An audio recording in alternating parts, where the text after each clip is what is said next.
All right, James. First question I ask is the boring one, but it tends to give us great information into your backstory. What is your franchise story? How do you fall into franchising? I'm sure it's everybody's favorite question. And I very much fell in, like most of the rest of the world has, into franchising in 2015. So started with a now very large franchise company, but what was at the time a very small and just emerging concept was cycle bar franchising. So I ran into just coming out of college. I'd worked for a while in private wealth management, have a finance degree, was going to join a big bank, and decided that wasn't for me as I was getting ready to move on to the next step of life. And lucky enough, ran into the team that was at the time developing cycle bar franchising. They were looking for young and we'll call impressionable, gritty individuals who wanted to jump into something cool and fun. And that's what I did. I joined cycle bar franchising at the time, the St. Gregory development team back in 2015. Worked on cycle bar franchising a number of the different brands there for a number of years, growing with them from 15 to 18, and then went off in a bit of my own direction with another partner of mine, Chris Mivers, who I think you know and have talked to before, and have really just been in this franchising world ever since. So didn't know anything about it before my first foray in. Kind of got thrown into everything in the franchising world. As you probably know, as I'm sure a lot of people have followed in the past, Cycle Bar was an extremely fast-growing brand at the time. The team was moving hundreds of units, and we were on the side, myself specifically on the side of supporting franchise partners. So I had the privilege of working with a few hundred early franchisee partners at Cycle Bar Franchising, helping them do a myriad of things: secure real estate, secure their financing, plan for build out, and then prepare for grand opening. So I learned a lot in that process and have kind of been jumping around brand to brand ever since, doing my best to learn what I can about good franchise growth. But yeah, it all started in 2015 with Cycle Bar Franchising. I love it. Thanks for sharing that. So, and I'm gonna ask some pressing questions on this because I think it'll get to part of the why now and where you're at today. If we look backwards on St. Gregory Group, at least the perception of the industry was this is a fast accelerator. Mm-hmm. And there, it's not wrong to grow at that pace because franchisors come out of the gate with these giant expectations. And so all a St. Gregory Group or any of the fast accelerating FSO type businesses, they're plugging the brands into broker networks or hitting organic hard, and they're go, go, go, go, go. Along the way, though, if the franchisor doesn't properly capitalize the business, then the resources to support the franchisees go down, and that creates tremendous risk on the business. And so you, fresh into the industry, you're thrown into this where probably at that point you don't have a different viewpoint. You haven't seen the other side. You think this is just normal. Like, let's go sell the hell out of a franchise. As you've continued on your career and adjusted your way of thinking, where is it today when it comes to growth after you saw all of those different things as a part of a fast-paced accelerator? Yeah, it's the perfect question. And it's the one that it led me away from one type of franchise growth and towards the type that we focus on now. Yeah. To your point, we didn't know a whole lot else in those days. The industry was growing extremely fast, and North Cycling was extraordinarily attractive. We had so many candidates coming to the door. It was, a lot of the fast-paced growth was coming our direction, and we learned very quickly a lot of ways in which we don't want to franchise and help brands franchise going forward. And that was, to your point, a crash course in a lot of things. I learned a lot over those years, and have now taken them into more of an appropriate growth phase, working with brands and franchise partners who want to grow more appropriately and understand the value of a slower growth process. So that took me from, those 3.5 years with St. Gregory and some of the brands out of that portfolio into a more direct portfolio of brands that was looking to avoid the broker networks in a lot of ways, but more importantly, create an appropriate growth path that benefited themselves as well as the franchisees, the franchise partners who were investing in their growth. So we've, I partnered up with, I mentioned it a minute ago, another individual who was with me at St. Gregory at the time. Chris Mybers was the CFO of St. Gregory Development Group and CFO of Cycle Bar and a couple other brands. And he and I went into a bit of a new foray and a path where we decided that we're going to stick to what we know best about franchising, which is building the strong foundation for a franchise system, a franchise program, a well-founded franchise team, and then establishing some real structure around how that brand should grow. We know now that not every brand, most brands shouldn't ever think about, celebrating that 100 units sold, 200 units sold mark. They need to be more appropriate in the way they think about bringing the right franchise partners in and deciding for their own balance sheet, projected pro forma budget, et cetera, what does make sense in terms of new system growth and new unit development. A lot of our concepts now, Nick, we look at them and we say, hey, where and what can we sustain? And typically we'll see concepts that we work with who are, Cycle Bar in 2015 was, 3 units that were open. A lot of our brands today are in a very similar situation, less than 10 units open, great concepts, strong unit economics, really good founders, but limited teams, small teams, limited capitalization, limited bandwidth, and with big dreams of growth. And it's our task now is to make sure that we help them avoid some of those pitfalls they can step into should they be allured by the fast-paced growth and high-volume franchise sales world, and have really decided to partner with brands who want to do so more appropriately.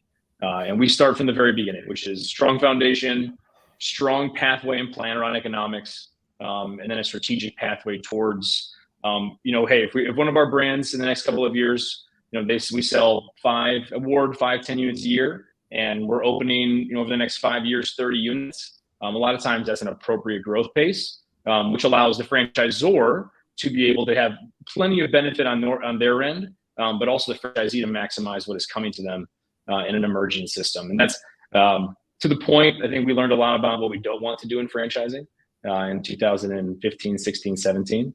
Have now done our best to build a portfolio of brands, the franchise department, which is growing more appropriately and has different vision for where they want to be on a 10-year pace than some of the concepts we worked with early on. I love that pathway. And again, I'm not saying it's wrong to grow at that pace. I understand why it happens, and I think that's where franchising ends up having multi-layers. Like if you look at a brand that wants to sell to private equity, right, wrong, or indifferent, private equity likes seeing units sold.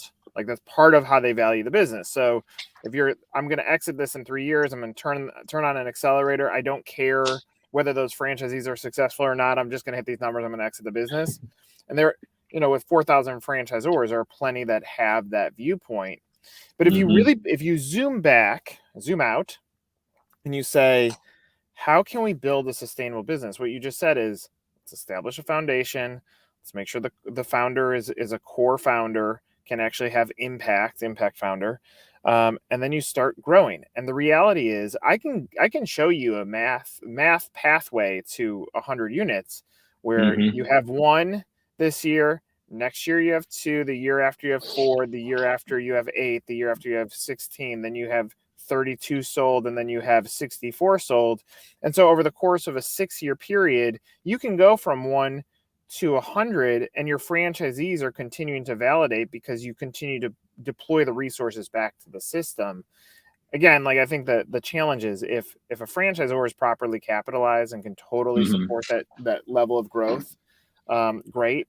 The other thing that I think is important to note, and I've said this a few times when I've talked with people on this thing, in a broker world, commissions go up as you increase the unit count. And so I've seen the deal that is, 20 units sold, franchisee never even opens up unit 2. Unfortunately, that franchisee is now out a significant portion of their life savings that got tied up in fees. And the franchisor isn't the one that took it. It's actually the broker and then the FSO that took it. So it's like, it's super complex. And so I think it's cool to watch, like you're watching the progression of your career into how you've created this business. This is actually why I labeled this on purpose, Meet the Zor, not Meet the Supplier, because the reality is the fractional support that you're giving to these franchisors, you're occupying a seat with them. You're not just a That's widget right. that's selling. That's why I put it into that category. But any comments on that before we move on to talking about your Yeah, business? that's exactly how we intended it, Nick. I mean, we know, again, we kind of fell into franchising 10 years ago, not knowing exactly what it was or how it could function. We learned a lot of things, a lot of things not to do. We met a lot of people who were punished by a system that should have been rewarding them. And that dictated a lot of what we decided to do going forward. And Chris and I come at this, and we've got a much larger team now we've been building over the last few years. But for a while, it was just he and I meeting great founders who wanted to grow their businesses, some of whom already were trying to and had gotten, unfortunately, really bad advice and are now digging their way out of poor validation and lack of systems, lack of capitalization, et cetera, et cetera. And a handful of others that are just asking themselves the question, why franchising still? And we've been lucky enough to be able to meet them early, get ahead of, hey, here is what we've seen that can potentially, our one goal, we have a lot of clients that tell us, James, I don't want to hate my life in 10 years. How do I make sure that that doesn't happen? And we make sure we try to put those pieces in place up front to ensure they don't just start to run before they're ready to do so. And it's from a lot of it does, again, I benefit significantly from my business partner's CFO background, his ability to look at a business model and coach a franchisor and a founder on, hey, here's how we can grow sustainably. There is a lot of benefit here. But we take away that, a lot of the times we take away that 3-year private equity vision and replace it with a 10-year sustainable growth plan, helping them understand that, hey, you build a great business locally, regionally. If you really want this thing to exist in a way in which franchising was established to exist, which was great benefit for yourself as well as the partners that help you grow on the franchise level, it can be done, but there are strategic steps you must take to get there. And we do really, to your point earlier, a fast-paced growth brand can be a great thing. Consultants and brokers for some brands can be a great thing.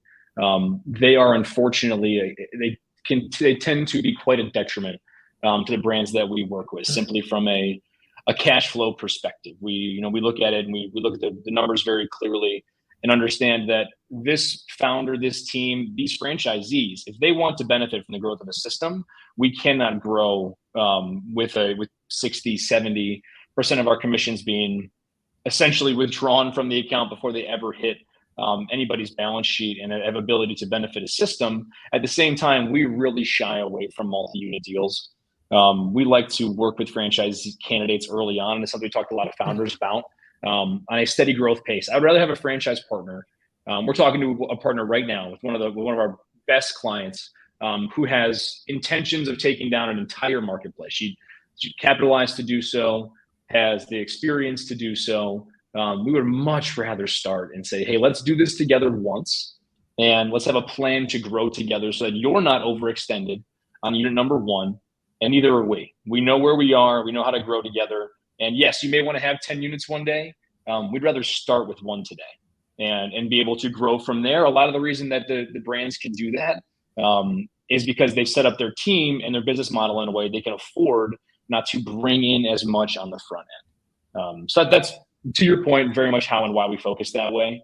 And we see that as a really beneficial path for franchisors, and especially these emerging less than 10 unit brands who have no intention of selling to private equity in the next 12 months or 36 months to grow appropriately. Yeah, I love that. I mean, everything you're saying is connecting with me, and I think it's important. I mean, look, you have to put the franchisee at the forefront of this, even before the franchisor, because we're using someone else's life savings to win. I like your approach on multi-unit. I mean, my viewpoint is, if I'm coaching a franchisor, I say sign a 1-unit deal, but qualify for 3. And therefore, that they have the capital, that they're not going to sweat the little things. They're actually going to invest in scale. And so but again, in a broker world, that doesn't resonate, because then that bites into their commissions. Great. Then let's reshape this and say, hey, broker, when our franchisee, we want you to qualify them for 3, or we want to qualify them for 10. Qualify them for 10, And when they open up 2, we're going to pay you again. And when they open up 3, we're going to pay you again. And when they open up 4, because now the royalty flow is coming off, and that's how you can partner with the brokers. I think, unfortunately, the volume, fortunately and unfortunately, the volume of candidates that are coming to the broker community is so high because the vast majority of buyers don't know what they want to buy. They know they have a little bit of money. They're intrigued by franchising. They never dreamt of owning a window washing franchise. They just get placed into it. So I love what you're saying. So switch it over to the business. Like, give me your why now. If a brand is thinking about X, this is why they reach out to you. Yeah, that's a great point. So we, as you kind of scroll through our website here, which shout out to our director of marketing, just recently updated, did a beautiful job on. Our what and our why for new brands is we focus very much first and foremost on building a strong franchise program and being able to establish a foundation for a franchise system that is scalable. So we have a process, Nick, that is generally built in 3 phases. Anybody that we connect with who is asking the question, why franchising, we love to speak with. And before we do anything, walk them through a very robust consultation on the franchise program, the franchise marketplace, and their business as a whole. So we like to break how we work with brands, we like to break it down in very bite-sized pieces. We know a lot of these emerging concepts that are, they've built these businesses most of the time without much debt, if any, on their own, the skin of their own teeth. They've built these businesses regionally. They have money now to try to grow them. The last thing we want to do is have them overinvest into a process that says, hey, I know I want a franchise. Let's start to build the franchise program. We really put them through a very robust why franchising before we do anything else. So any brands that are ever interested in wanting to grow in this space, now you'll see we focus specifically mainly on brick and mortar style businesses, as well as, we'll call them premium services. So our main, our biggest clients today, Pure Sweat Studios, United Defense Tactical, Facial Works, Sit Still Kids, brick and mortar style businesses, premium service concepts that really take a franchise owner with high levels of empathy and who wants to be an owner operator at the moment. We have really no absentee owners inside of our systems at this point quite yet. But these brands essentially came to us and said, we want a franchise. What is it going to take? And then help us to build that system. So we like to take, Nick, between somebody who comes to us and says, hey, I'm thinking about franchising, before we ever get to a point where we mentioned a mutual friend and a good partner of ours, Charles, earlier, before I even get an introduction to Charles and his team on, hey, it's time to start drafting a franchise disclosure document, we have gone through an entire process of building out a business plan for franchising, a full 10-year pro forma and budget, and help these partners understand, hey, is this really the path at which you'd like to grow? And here are all the potential upside, downside, landmines, et cetera, at which you can go through. And here's a potential pathway to make that happen. Now, if they say yes to franchising and yes to the franchise department, we jump into a more strategic build phase, which really is, we focus very specifically on before we launch franchising. And again, a lot of this goes back to the fact that Chris and I specifically, and a majority of our team, we don't come from the development side of franchising. We're very much on the programming and the support side. That's where we like to be. That's where we think the success is really early generated. When we do participate on the development side, it is on an internal basis as a part of that team, helping to generate leads, validate, qualify, and award candidates. But our second part of this process, and what typically will take 4, 6, 8 months at any given time, is really to build that franchise program. We want to get everything in place before we ever set an FDD out to launch and start to bring candidates in, inclusive of all of these systems, vendors, and processes, the software included, a full financial model, and a full operations manual. Everything associated with being able to grow is really how we then take someone from yes to franchising, ready for franchising, and now franchise launch, which essentially is that third phase where they've completed the franchise disclosure document, the team is in place, they've understood their capitalization and budget for at a minimum the next 3 years with a 10-year path behind it. And they can really start to decide how do they want to grow, and strategically, where are we going to do so? So a lot of what we do has generated from years of just meeting founders of great brands who want to franchise and don't know how, and just spending as much time as is necessary to help them understand, is franchising the right route? If it's not, great. Let's get that out of the way before we ever get to spending large sums of money on franchise disclosure documents, registrations, and the awarding of franchise units. But the process we put in place has come from, again, a lot of conversations with great founders who just don't know how to get there. And really, we've had the luxury of being able to take the time with those brands to understand, is it the right scenario? And now how do we grow from here? I love it. And look, if there's a buyer, let's switch over to the franchisee for a second. If there's a buyer listening to what you just said, if I'm the buyer, and the 6 brands that I see on here, what I just heard is you vetted the shit out of these. And you said these are viable businesses, and you talked about programming and the CFO making sure that the financials are strong. Most brands aren't vetted like what you just said. And so if you're an organic buyer and you're saying, okay, where do I even start? If you could skip ahead and get down to the vetted brands, then you're already a step ahead. Now, whether any of these categories are something that you could get passionate about is another question. Right. But fundamentally, what I just heard is we actually vetted all of these. That actually prepares for strong vetting from a franchise buyer, because we would have advised these franchisors not to be franchisors, just stay a regular business if we didn't see how viable they were. And I think that's super important to a buyer that is trying to navigate, like, what is franchise and where do I even start? Yeah. So what about on the franchise buyer standpoint, if you had to give a piece of advice? I'm a novice. I have a little bit of money. I'm looking to get into it. I know you could give tons of advice, but where would you advise the buyer start? Yeah. Certainly depends on where that buyer is and who the buyer is. I like to really think about from a franchise partner perspective. It's a big part of our internal validation process when someone does come to, let's say, Pure Sweat Studios, for example. Somebody comes to Pure Sweat Studios. They've come to us organically. We're not working there with consultants or brokers. They say, I want to own a Pure Sweat, but I don't want to be in the business every day. It's use that as the example. That's where we typically start.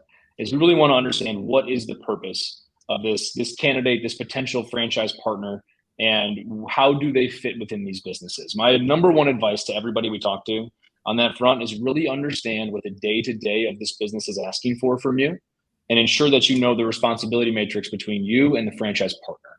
And when we work specifically, Nick, a lot of these brands are in the emerging category.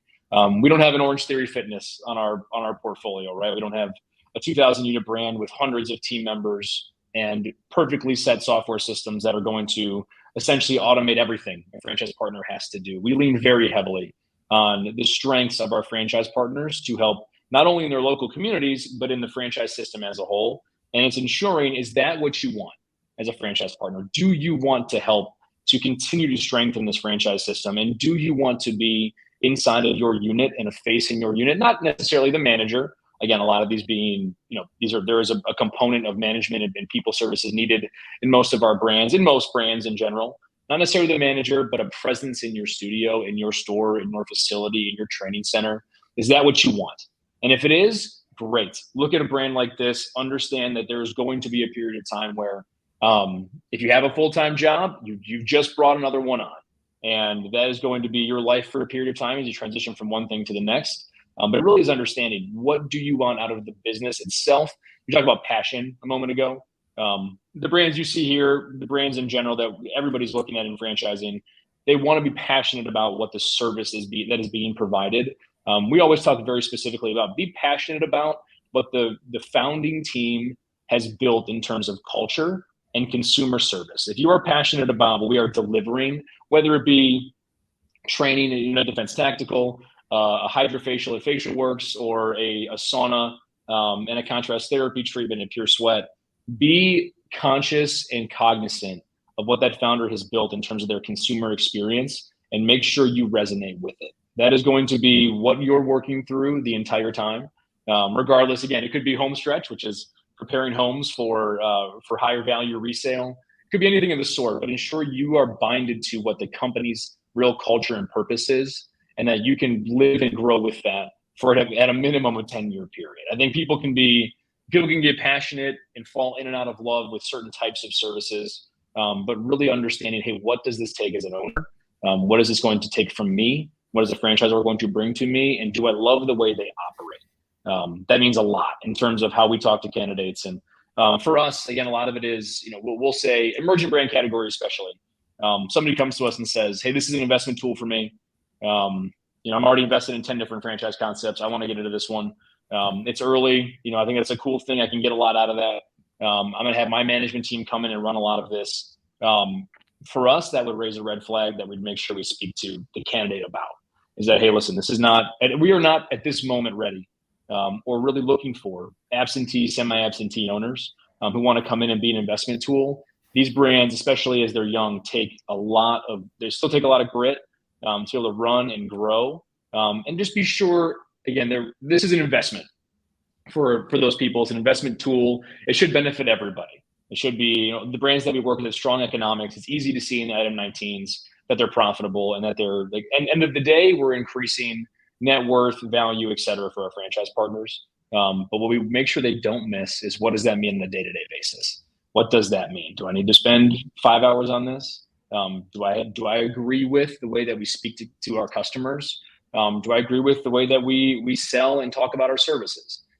For me, for us, that's always a big one, because it's fundamental to the relationship with the brand. And we've seen that to be one of the first things that deteriorates if there is a fundamental misalignment on brand culture or the service providing on a unit level basis. I think it's fantastic advice on the culture piece. Charles and I actually did an interview with a guy from Footprints Floors, and he was a restaurant guy. He loved restaurants. He worked in restaurants. He was a GM, and he went to Discovery Days with restaurant brands, and he landed on one. He said, "This is the brand that I'm into." And he went to the Discovery Day, and he said the CEO is an asshole, and so the culture pushed him out from restaurants and into flooring. But it's interesting because the only two things that push people over edge are the business model and the culture. Yet very few brands, what you just said, even understand the fundamentals of how the brand communicates its message to the consumer. If you disagree with that, then you're playing from behind.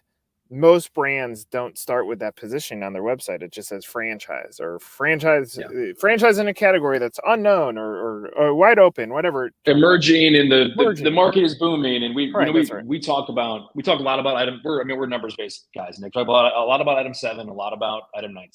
We spend a lot of time on that. Those things are important. The second most important thing I always tell people is ensure, as you're reviewing the item 19, that it's a robust and complete item 19. If it's got the Internet name on it, usually it is, but more often than not, what people miss in that initial investment, what we saw a lot of early in our careers, was not only undercapitalized franchisors, undercapitalized franchisees that came into a system, assumed it was going to cost one thing to open up, and getting to a point in which they were so undercapitalized and inappropriately funded in a lot of cases, whether their own fault or their lenders from a positioning perspective, that they could no longer invest in the business. So our other piece of advice is, and if you look at the FDDs of the brands that we work with, you'll notice, we're not so worried about the bottom number and the top number in terms of where they land, whether it's under 400 or under 6. That really isn't what impacts how we like to build franchise systems. And the reason we do that is because we want to make sure, and everybody who comes in has an appropriate amount of capital where they, if needed, can reinvest into that business and do so early. Because the second point of deterioration, which a franchisee doesn't validate, a franchisee cannot grow if they're typically not profitable. Profitability in month 1 is a very difficult thing to do on a month-over-month break-even basis. We want to make sure that they are prepared for it's going to cost more than you anticipate, and you're going to need to spend more, especially early. So that'd be the second thing we always align on, and we make sure when we build item 7s, they're usually higher than our competitors in the space, and that's for good reason. James, you've said nothing that I disagree with. Love this conversation. Glad that we had it. For anybody that has lasted this long and wants to reach out, go to the Franchise Dept.com or find James on LinkedIn. He's on there too. So for James, I'm Nick. This is more of a Meet the Supplier, but I put it as Meet the Zor because you're so in tune and so dialed into the franchisor side. So James, thanks for doing this. Really appreciate it. Thanks, Nick. Yeah, we appreciate it.